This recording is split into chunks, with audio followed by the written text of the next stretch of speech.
Hello everyone. Today we are going to study poem Amanda for class 10th by Robin Callan. The poem is about a young girl, Amanda.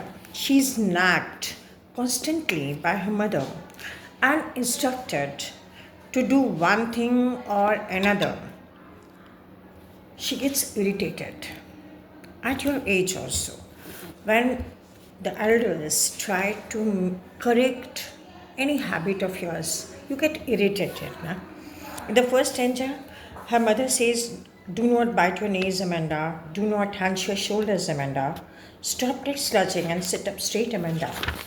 In this passage, she tells her to sit properly, not to slouch her shoulders, not to bite nails. Being a girl, she has to be very careful about her appearance. I must say, not only girls, boys also have to be very, very careful about their appearance. Eating chocolate would give her acne, slouching, postural defects will give her a clumsy look. Biting nails is a very bad habit, so she has to stop it.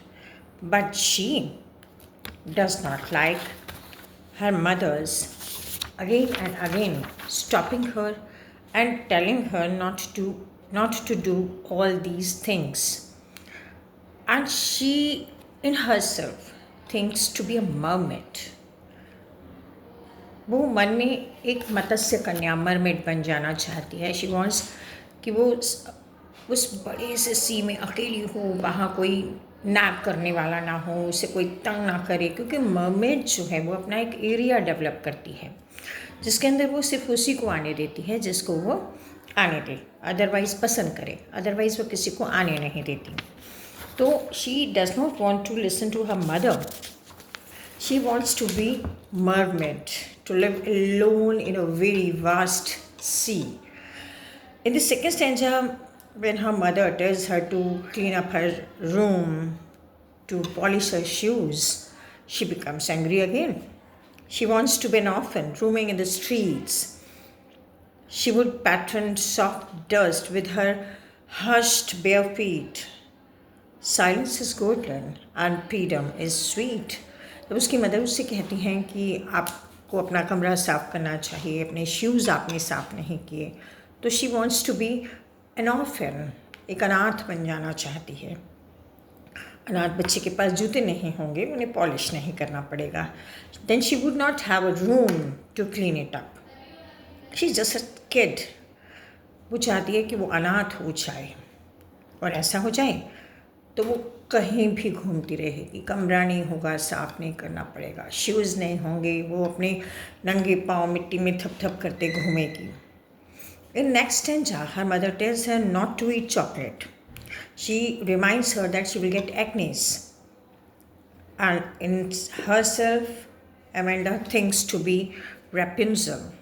She wants to become Rapunzel. She says, "I am Rapunzel. I have not a care. Life in a tower is tranquil and rare. I will certainly never let down my bright hair."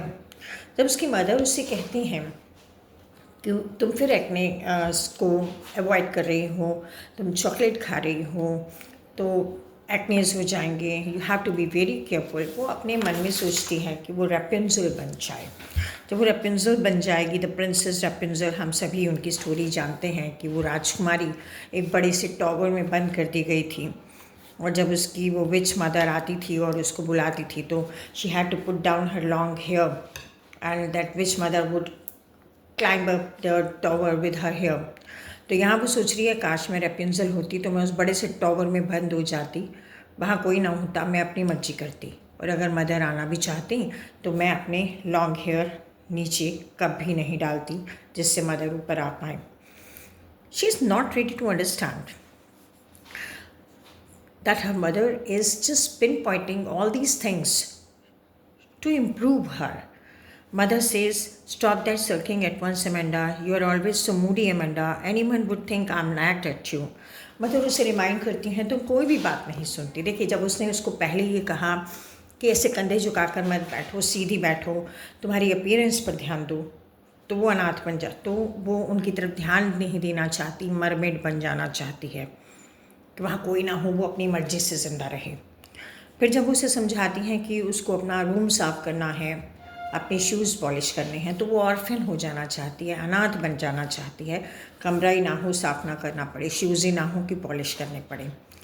फिर जब उसकी mother उसको समझाती हैं कि she has to be very very careful about her acnes, she is getting acnes, so chocolate नहीं खानी है, फिज़िकल अपीयरेंस की तरफ ध्यान देना है, तो वो रेपुंजल बन जाना चाहती है। वो एक टॉवल में बंद हो जाना चाहती है, नहीं चाहती कि कोई उसे नैक करने आए तो वो अपने हेयर जो है वो नीचे लेट डाउन नहीं करेगी, मम्मी को नहीं आने देगी। माँ उसे बार बार समझा रही हैं कि तुम्हें ये लगता है कि मैं तुम्हें नैक कर रही हूँ, मैं तुम्हें कॉन्स्टेंटली सुधारने की कोशिश कर रही हूँ और तुम ध्यान नहीं दे रही हो।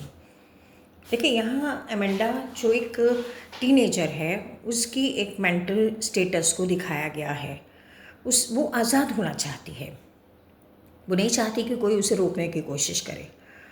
This is the time you are facing to.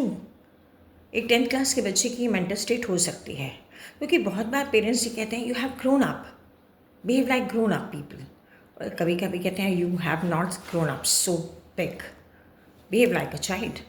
तो मेंटल स्टेट होती है हम बड़े हैं या छोटे हैं, कभी कहते हैं बड़े हैं, कभी कहते हैं छोटे हैं। जब हमें कोई सुधारने की कोशिश करता है तो हमें बुरा लगता है।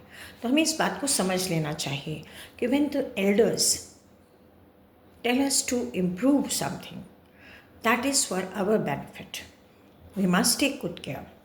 इस पोएम में बस इतना ही है, लेकिन आपको जो क्वेश्चंस इसमें से पूछे जाते हैं, the question which are repeatedly asked, how old is Amanda. Next आपसे पूछा जाता है कि why does she want to be a mermaid, an orphan और रेपुंजल। देखिए, ये 3 क्वेश्चंस अलग अलग भी आ सकते हैं। वो ऑर्फिन क्यों होना चाहती है, या वो मरमेड क्यों बनना चाहती है, या वो रेपुंजल क्यों बनना चाहती है। और लॉन्ग क्वेश्चन में इन तीनों को एक साथ भी पूछा जाता है कि वो क्या बनना चाहती है और क्यों, राइट। इसके बाद आपसे पूछा जाता है कि what does the girl yearn for, वो बच्ची क्या चाहती है, और इससे आपको एमेंडा के बारे में क्या पता चलता है। Next is you can compare yourself to Amanda, don't you find the same mental state for you. Try to evaluate all the things that your parents tell you. They are asking everything for your benefit. So we must learn from the poem. Whenever the elders, maybe teachers or parents or the other elders, try to improve us, they are not nagging us. They just want our personality to be presentable, to be very important, attractive. So this poem tells us to be very careful at your age about your appearance, your behavior, and do not behave like Amanda.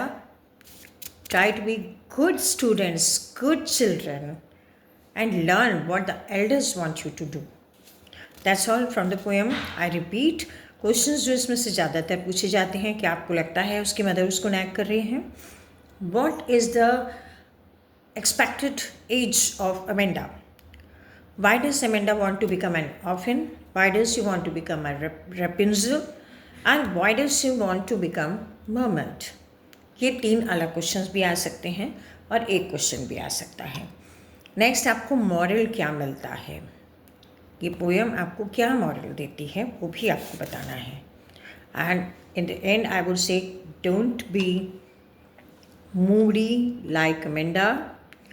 Listen carefully what elders want you to do and what are they suggesting you. That's all from the poem. Thank you so much.